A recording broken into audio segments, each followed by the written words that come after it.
es miércoles del corazón con el doctor Ángel González Medina. Ya usted sabe que la costumbre es que usted puede llamar, consultar cualquier situación de cardiología. Si tiene sus análisis por ahí, vaya y búsquelo, llame para que el doctor González Medina le pueda dar toda la recomendación que usted necesita hoy en este miércoles del corazón. Buenos días, doctor. Usted es muy aclamado por la audiencia de Cátedra Médica. Buenos días. Un placer de nuevo estar con ustedes. Buenos días, Lisania.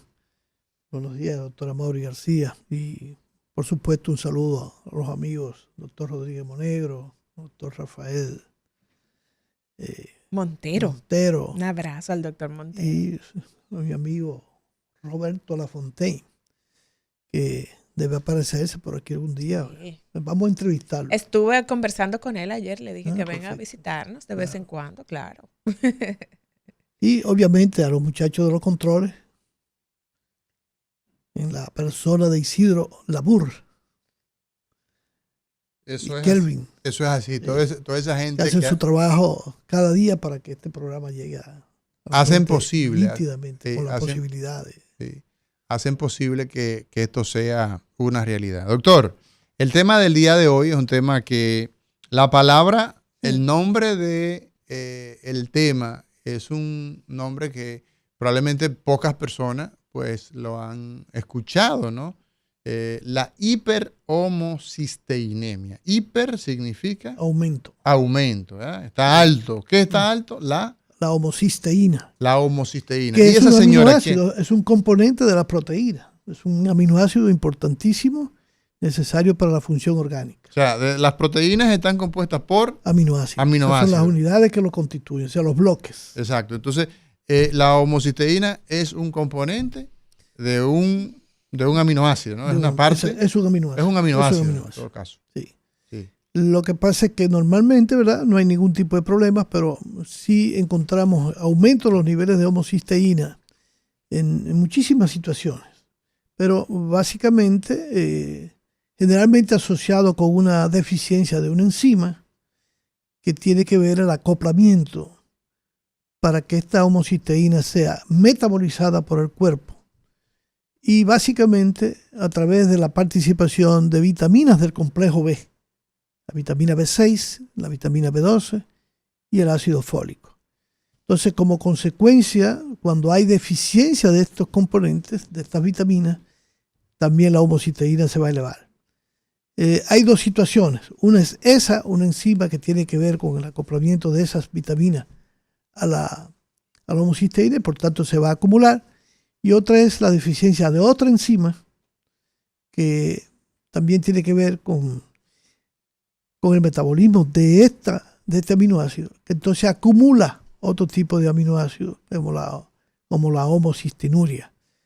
Entonces, esto ya se manifiesta más en niños y obviamente eso es una condición que tiene que afectar a ambos padres para que los niños resulten afectados. Es una condición genética, hereditaria, pero cuando hay deficiencias de vitamina B12, de vitamina B6, de ácido fólico, pues vamos a encontrar también aumentos elevados de hiperhomocisteinemia.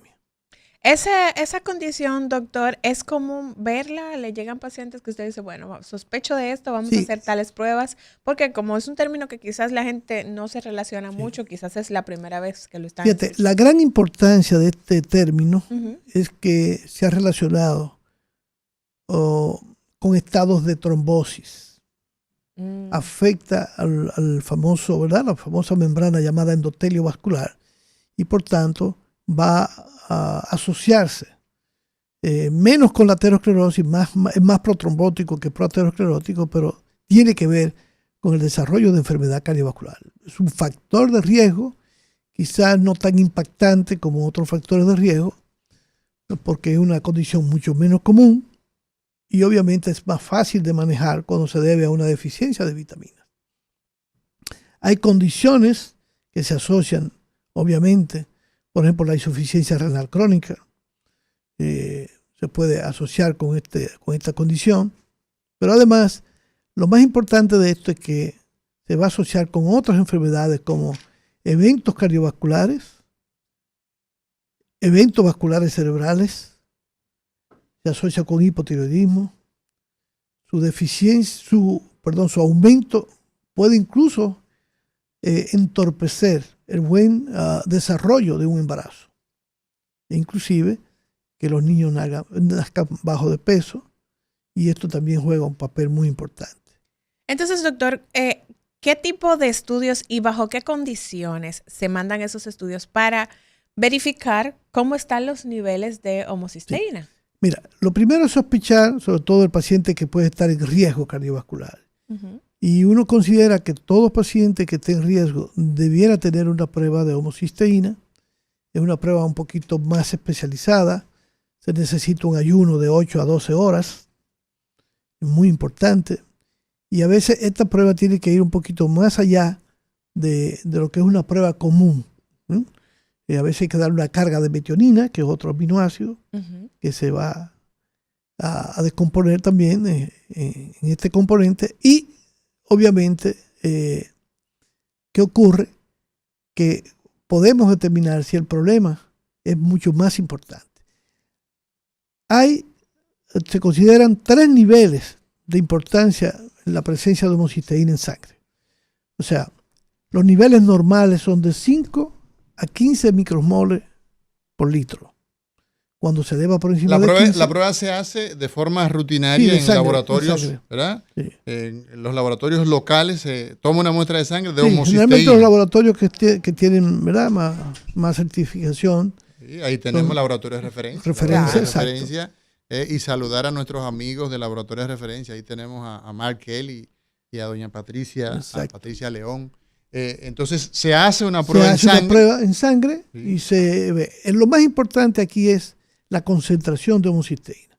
Se considera que una elevación de homocisteína ¿está por encima de 15? Entre 15 y 30 es una elevación leve. Leve. Y casi nunca se asocia con trastornos cardiovasculares. Entonces tener la homocisteína elevada es un factor de riesgo porque lleva a que se coagule la sangre más fácilmente. Se facilita la coagulación de la sangre formando coágulos, formando trombos. Sí. Y también puede afectar al endotelio vascular, que es con menos impacto. Entonces, si está entre 31 y 50, se considera que es una elevación moderada.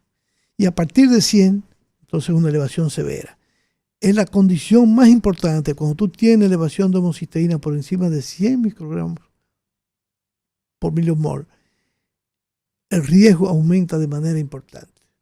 No es lo que vemos más frecuente, generalmente vemos niveles no tan importantes, elevados, pero si vemos un nivel por encima de 50, ya tenemos que ponernos en sospecha y en interés de seguir investigando a ese paciente. Y si está por encima de 100, el riesgo es muy importante. ¿Hay síntomas, doctor, frente a esta condición? ¿Genera algún síntoma el hecho de tener la homocisteína, por ejemplo, en 30, en 40, en 50? Sí. Bueno, no tanto, pero cuando hay elevación importante, si se debe a una deficiencia de la vitamina del complejo B y del ácido fólico, entonces puede tener debilidades, puede tener mareos, entonces puede tener calambres en las piernas. Es decir, va a tener manifestaciones clínicas por la deficiencia de la vitamina, más que por el aumento de la homocisteína en ese momento. ¿Qué podríamos decir? Que esta condición opera hasta silenciosamente. Causando daño que va a llevar al desarrollo de un evento cardiovascular o de enfermedad cardiovascular propiamente dicha. ¿Esto es nuevo, doctor, la búsqueda de los niveles de homocisteína en sangre? ¿A partir de qué momento se observó el papel que juega la homocisteína con H para la gente que nos siguen y que son curiosos y que esa curiosidad es muy importante? Homocisteína se escribe con H. ¿En qué momento se observó la relación entre homocisteína y su elevación como un factor de riesgo? Sí, fíjate, a final del siglo pasado se comenzó a observar esto.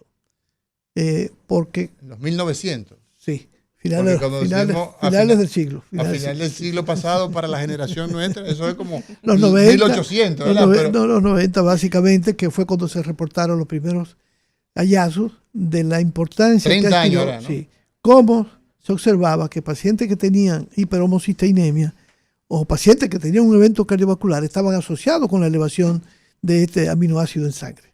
Y esto, claro, arrojó que se comenzara a investigar y sea uno de los marcadores de riesgo que normalmente determinamos cuando andamos buscando estados de protrombosis o enfermedad cardiovascular.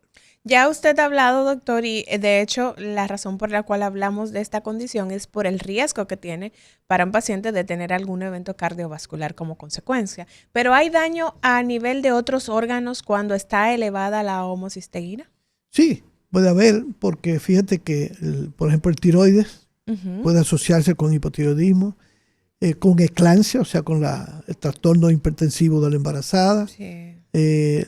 Obviamente es más una consecuencia que una causa.